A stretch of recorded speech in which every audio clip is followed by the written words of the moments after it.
Hey everyone, welcome back to the Unspoken podcast. My name is Anna Morgan Pilardi from the Chris Klug Foundation, and we are here on the Unspoken to discuss everything not discussed surrounding transplant and donation. This is episode number 7, so thank you for tuning in, following, subscribing to this podcast. It makes it happen. If you haven't already, make sure to hit that button. It really helps, bring more attention, bring more eyes and ears to this podcast. Today's guest is going to be Elaine Perlman from Waitlist Zero, and they are working to pass the End Kidney Deaths Act. This is a piece of legislation that will help with tax credits for those who decide to become altruistic living kidney donors. I'm really excited to delve into this bill and everything that they're trying to accomplish in a minute. But first, let's check out CKF in the brief and what we have coming up.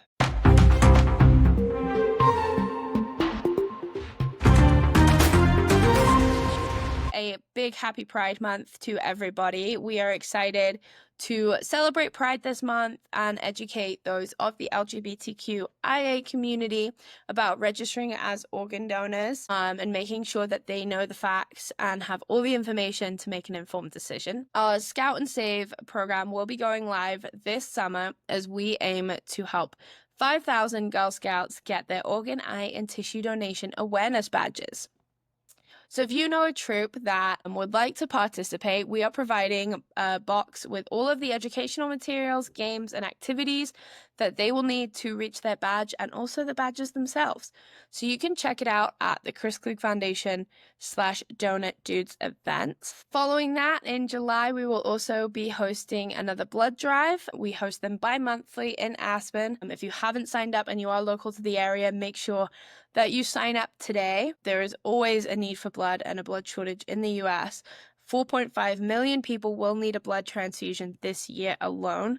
So let's make sure that we provide our local communities with all the blood that they need to help save lives. Finally, our Wine and Dine Gala tickets are for sale. So if you'd like to join CKF for our night of elegance and luxury at the Snowmass Club on August 22nd, it is a wonderful night of celebration and love and inspiration. Please check out our website to get your tickets today. And join us for another wonderful evening celebrating the gift of life and our 2025 CKF award winners. So with that all said, let's dive into today's topic with Elaine, all about the End Kidney Deaths Act. Thank you so much for joining me today, Elaine. I'm really excited to have you on the podcast and kind of get to know a little bit more about Waitlist Zero and your mission to, pass legislation that impacts those on the kidney waitlist. So thank you for joining. My pleasure. Thanks for having me. Absolutely. So I want to start with your story and, what really brought you into this world of, transplant and donation. It's not, probably mainstream, I guess, to get involved with. Unfortunately, we wish it was. Everybody we wish would become donors. But what kind of, started this passion for you? Where did that begin? Sure, absolutely. And thank you so much. I'm really excited to be here. I have spent my entire life as a teacher. I was a classroom teacher of elementary school, middle school, and high school for over 3 decades. And I was for 6 years a professor and program director at Columbia University, where I ran the Peace Corps Fellows program. And of course, I've always been an organ donor on my license since I was 16 years old, but I didn't think much about it. And I certainly knew next to nothing about kidneys. And then in 2017, when my son was 17, he said to me, "I'm going to donate my kidney to a stranger." And I almost fell over, it's like, what? That sounds so dangerous. What are you thinking? And he was on the debate team and he was ready for all of my questions. And he quickly informed me that kidney donation is way safer than having a baby or having an appendectomy. And I had done both. And he said, when you do this, you'll have some discomfort, but then you can save an entire life, someone who's dying on the kidney wait list. And at the time, I thought, dialysis was just a treatment for kidney failure. I didn't realize how hard it is and how deadly it is. And I just thought that kidneys were little vacuum cleaners. I didn't really know that you could live with only one and so on. So once AB explained all the details to me, I said to him, well, if all goes well, I'll do it too. So at age 19, AB donated his kidney to a stranger, a New York City person like ourselves. We live on the Upper West Side, and the young man who received AB's kidney was a 21-year-old named Chris. He lives on the Lower East Side. I thought that was very cute. And Chris was on dialysis treatment since he was 16, so 5 years of dialysis. And by year 5, only 40% of people on dialysis are still alive. AB gave his kidney to Chris, and the two of them met 3 weeks after the transplant on live television on Good Morning America, and it was incredible. And I got a chance to talk to Chris's parents, and they shared with me that Chris's skin was gray before receiving AB's kidney, that he was really dying. But by the time I saw Chris 3 weeks after the transplant, he looked beautiful. His skin was fantastic. And that was 6 years ago, and since that time, Chris has finished high school, he's finished college, he wants to go to medical school, and he's a new dad. So, the power of a transplant is the most beautiful thing in the world. To move someone from barely living to fully living is just, it's not magic, but it feels like magic. And so 6 months after AB donated his kidney to a stranger, I did the same thing. And AB had wanted to launch a kidney chain. That's something that people who give kidneys to strangers can do. But at the time, he wasn't able to because NYU Langone was not connected with the National Kidney Registry. I was their first chain. I was their first National Kidney Registry patient. And so my kidney chain sort of created a smile in the United States. At least that's the way I like to think of it. My kidney flew from New York City down to Georgia, and then another kidney flew to Oklahoma, and another kidney then flew to Washington State. And then the fourth kidney remained in Washington State and went to someone who had no one to donate on their behalf. That would be someone most likely to die from the kidney shortage. And that's where all kidneys go when they're donated by strangers. So it's been a really exciting journey. And so it all started in 2017 with my son. And it's kind of beautiful to follow in your son's footsteps. That's amazing. And I think it's so inspiring to see your son inspire you to become a donor. A lot of times we see parents inspire their kids, but I think it's really special when you see, a son inspire his mom to do something. I think that's amazing. Yeah, I always say to him, every generation should get smarter than the last generation. And I feel like we've pulled that one off. I like that. That's a great motto. I think, sometimes we forget that youth really I don't know, the simplicity that youth see things through can be such a powerful movement, and something so simple of helping save someone's life. A kid can see it sometimes better than, us who are older. And so I think Yeah, it's really important to take what knowledge everybody has. That's amazing. absolutely. I'm with you on that. Yes. And so that has inspired you to go on to found Waitlist Zero, and your mission to pass the End Kidney Deaths Act.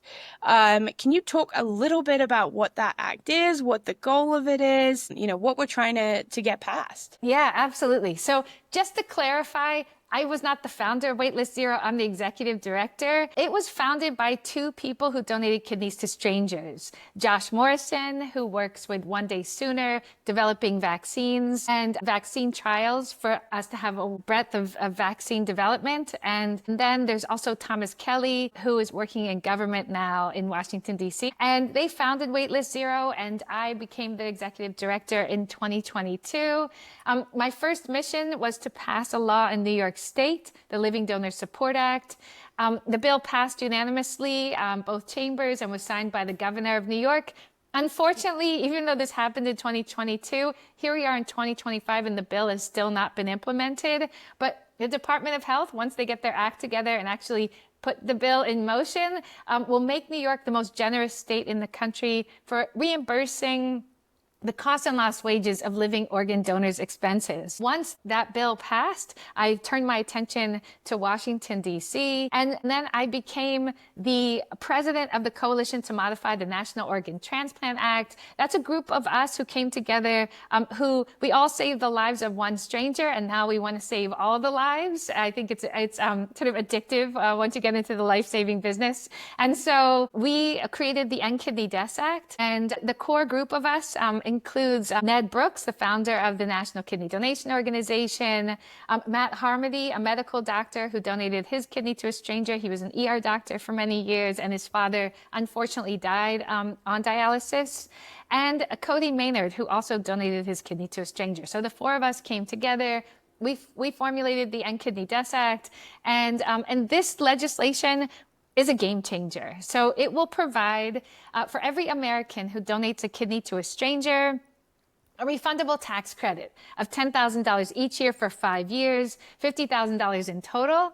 And we estimate that by year 10 of this 10-year pilot program, we will have saved the lives of 100,000 Americans. Now, that is an enormous number of people. It's a number that can fit in the largest football stadiums. And it's actually the number of people who died in the last decade on the kidney wait list. So, it's like unfathomable how many people died from these preventable deaths. And we could potentially, post End Kidney Deaths Act, live in a country where no one dies while waiting for a kidney transplant. In addition to saving 100,000 lives and providing comfort for friends and family, for really millions of people, we will then also save $37 billion in taxes. Now, it's so unusual to have legislation that saves lives and money, but this one does it. It's sort of a unicorn bill. And how do we save $37 billion? It's because, and this is an unbelievable statistic, 1% of all taxes pay for kidney dialysis treatment for 550,000 Americans. It's about $50 billion annually. It's about $100,000 per patient per year. And when we move someone from being on kidney dialysis to getting transplanted, the taxpayer saves around $500,000. So that's how we can save so much money when we move people from being on kidney dialysis, which is so rough on the heart and the other organs, moving them into transplant so that they can live fully and also save money. Like, it's just an amazing opportunity. Wow, yeah, it really is. I mean, just to, like you said, you never get to save lives and save money. That's just 2 ticks on the box right there why would we not do that? And to be able to eliminate dialysis for so many people that, dialysis, like you said, it's tough. It's not just tough on the candidate that's waiting for that transplant, but on their entire family and their network, having to drive. I know locally people that drive 3 to 4, 5 hours to get to their dialysis center every couple days. You can't do that solo. You're doing that because you have a team around you of people that love you and want to help. And so to be able to also help those people, get back to normality and be able to live their lives with the one that they loved and see that person thrive, because there was an act that passed to encourage other people to, put their hand up and say, I have 2 kidneys. Let me see what I can do to help and remove some of those barriers. And you sort of mentioned it briefly, but I really want to dive into what are some of those barriers that we're trying to, help with the End Kidney Deaths Act, financial barriers, that kind of thing. What are we looking to help with that? Yeah, I mean, by providing that $10,000 a year tax credit for 5 years, we are rewarding donors for their work, right? So as a donor, I can testify that kidney donation is a whole lot of work. It's time consuming, it's painful, and it's stressful work. It takes about 6 months to get evaluated for transplant. And believe it or not, out of 100 willing donors, only 2 actually donate. Most are medically disqualified. And as Americans get less and less healthy, fewer and fewer of us would qualify for becoming a kidney donor. You need to be in top both physical and mental health. It's a very comprehensive screening. And in addition to being a time-consuming experience, it's also painful and stressful. There's no way around it. It's a major surgery. And I believe, with all that hard work that donors do, that it's morally important to pay people for difficult work. I'll just give you one example. My friend Lucy, she really wanted to donate a kidney to a stranger, and it took her 13 years to get into a financial position where she could have time off from work and not go broke, and so for 13 years, she worked hard to get to that place. With the End Kidney Deaths Act in place, she would have been able, right from the start, to be able to donate a kidney to a stranger. One also very interesting thing is that many people, including me, who donate kidneys to strangers,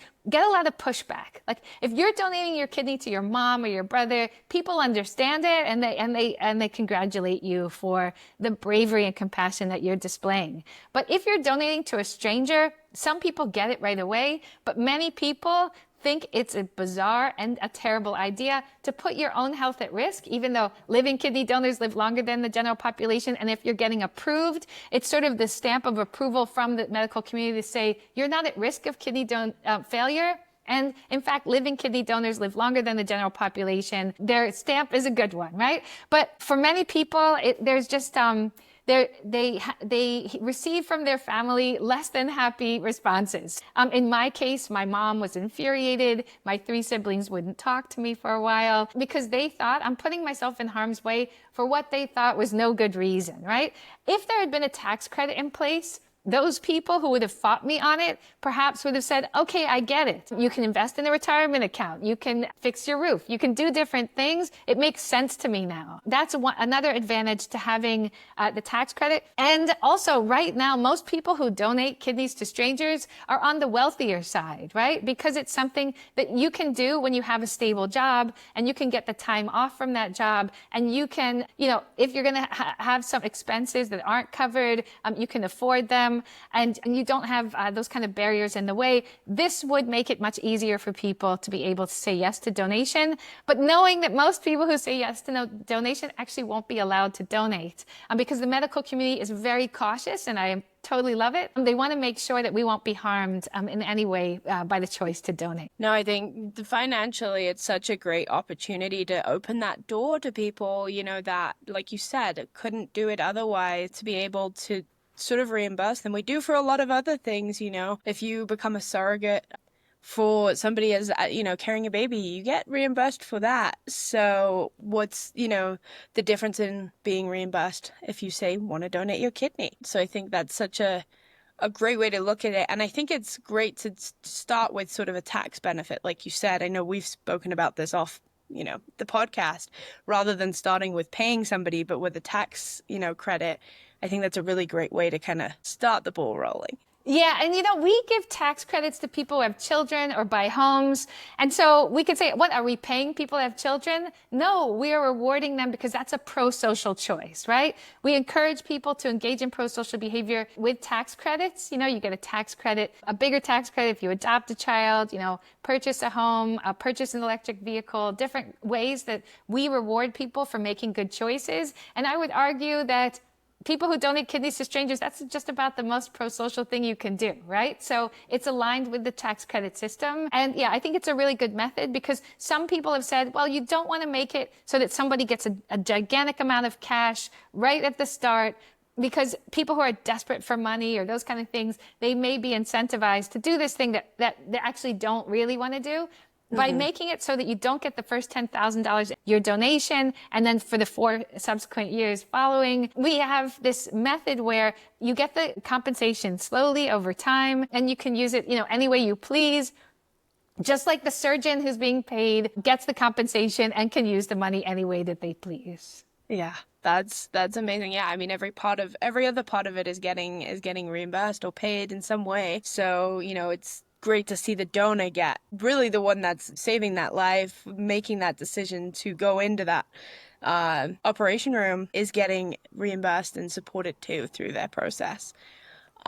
So what role can individuals, if they're listening right now and they say, this is amazing, how do we support this? What are the steps that they could take, to help push that message out there, get it in front of local or state government? How does that, look for them? Yes, that's my favorite question. Thank you. So the thing is, this is going to be a federal law, and it's been introduced in the House of Representatives. It's bipartisan. The 2 co-leads who introduced the bill, one's a Republican, Representative Maliotakis from Staten Island and Brooklyn, as well as Representative Harder from Northern California, a Democrat. So we've got a Republican and a Democrat at the very lead. And we have 20 co-sponsors, including Speaker Emerita Pelosi, whose husband just received a kidney from their daughter. She's very familiar now with how life-saving kidney donation is.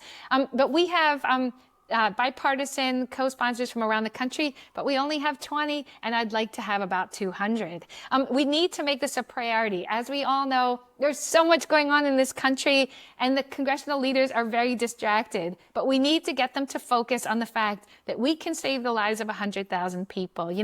Sometimes I feel like, in the next room when I'm working, there are 100,000 people all gathered together, and suddenly a fire breaks out and their lives are at risk. And I have a hose and there's a great water supply and we just need to turn on the water to save their lives. I mean, if you die in a if a person dies in a stadium fire, right? Everyone takes action. It's a speeding bullet. Like, we are very designed to react to something very quick, but something as slow as dying from kidney failure that happens silently, and all around country, we don't activate at the same rate, but I am activated and I want everyone to feel that same real urgency to put out that fire. And so let's turn on the water. And the way to do that is to get the co-sponsors. So what I would love everyone to do is several things. The first one is find out who your House representative is, if you don't already know, and write to them and call them and tell them, please co-sponsor the End Kidney Deaths Act. If you need, the bill number is HR 2687, but the title of the bill is enough.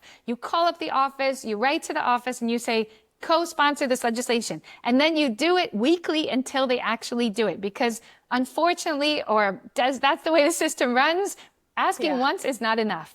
It's sort of like, I've been a teacher, and I was a middle school teacher primarily. You can't just ask a kid to write an essay one time. You have to ask them several times. You have to say it in different ways until they finally do what you need. So I think that's one reason why I'm well positioned for this work, is because I'm used to really getting results out of unwilling participants. But we need to tap into that and talk to our House representatives, staffers and their offices, and get them to co-sponsor this legislation. Another thing people can do is to join our team. Now, what does that mean?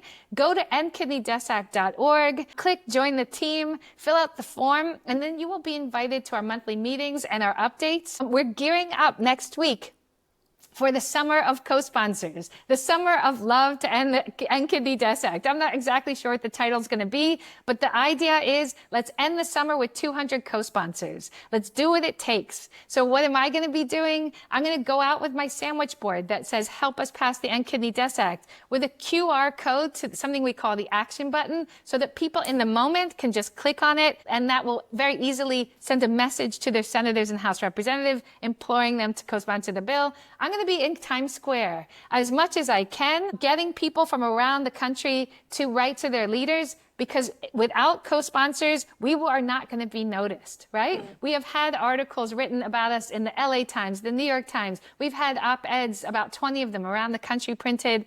We've had, major newspapers, lots of news coverage, but that's not going to get the bill passed. What will is getting our congressional leaders to prioritize this life-saving and tax-saving legislation. So you can also email me. Love to talk to anyone who wants to help us out. It's Elaine, ELAINE @org. So you can email me at elaine@weightlesszero.org. Help me out, help us out. We need to get to the finish line, and we'd love to get this done in 2025. Because 25 people are dying a day from the kidney wait list. About 12 die directly on the wait list. Another 13 are removed every day from the wait list because they become too sick to be transplanted. We can save their lives, right? Let's get this done. I now have friends dying on the wait list, and there's just no time to waste. We are not waiting a decade to get this bill passed. We're getting it passed this year. So I'd love to have the help. Amazing. Yeah, we would love to support, and we'll support in any way we can. CKF is putting our might behind it. And so we would love to see our ambassadors and volunteers and supporters team up and make it happen, like you said.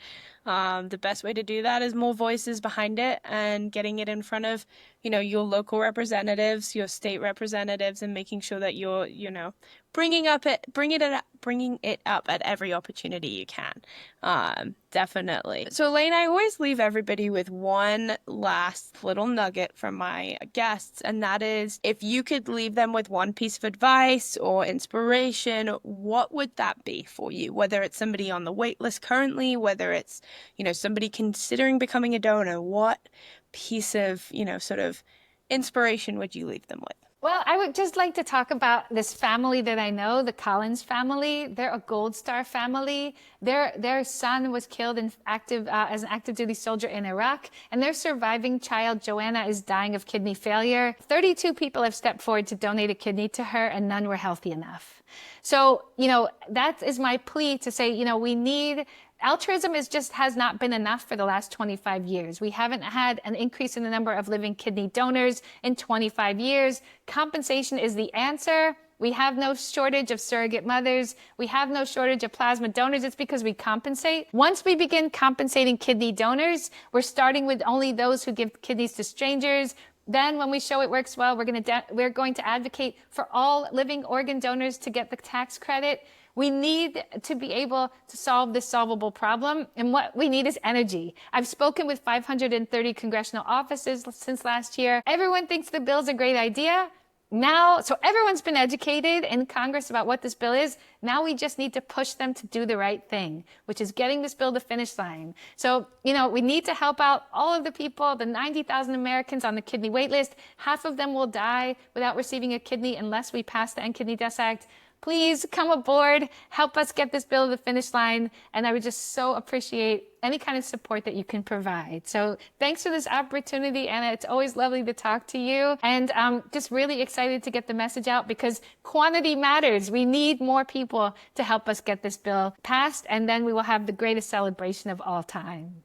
Amazing. Thank you, Elaine. Thank you so much for joining me today on the podcast. It's always such a pleasure to catch up and, be able to spread the message with you. And for anyone listening, if you didn't catch any of Elaine's information, just reach out to us at the Chris Klug Foundation. We'll happily put you in touch. And as always, stay safe, stay healthy, and live life, give life.